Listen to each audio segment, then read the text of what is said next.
Walk into a typical living room today, and you will likely find a toddler completely silent, locked into the shifting glow of a tablet. If you look at the families in your own community, the patterns are hard to ignore.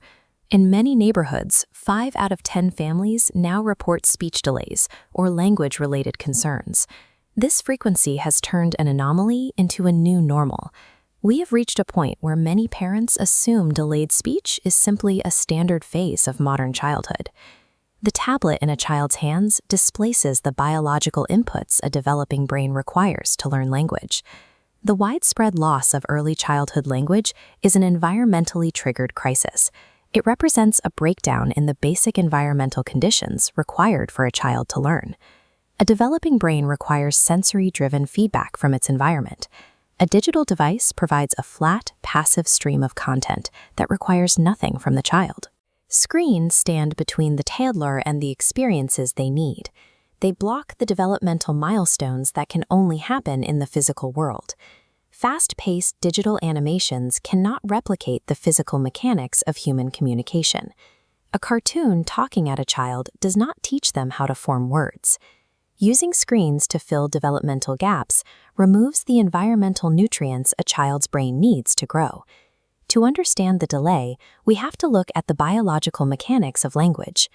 Children learn to speak by observing faces. When a toddler makes eye contact, they study your expressions and the way your mouth moves. They map the physical shape of sounds to copy them later. Meaning requires physical context. Feeling the splash of water, touching grass, or smelling food builds the neural connections defining the vocabulary they hear. Then comes the conversational loop.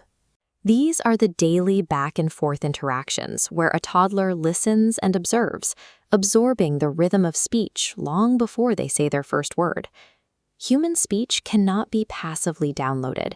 It is physically and socially constructed through unbroken human interaction. When those physical inputs are replaced by the isolation of a two-dimensional screen, the language centers of the brain stall. This neurological stall has led to a growing clinical concern that medical professionals refer to as virtual autism. Look at how excessive screen exposure connects to this specific cluster of symptoms: poor eye contact, speech delays, and sensory issues. There is a critical distinction here. As the chart demonstrates, when screen exposure is removed, these symptoms often improve or vanish entirely. The fast-paced edits of digital content rewire the brain's reward system, making it hard to focus on slower, real-world tasks. By depriving the developing brain of its social diet, excessive screen time mimics the presentation of neurodevelopmental disorders. The fallout extends beyond cognitive delays. It manifests as a cluster of physical health conditions.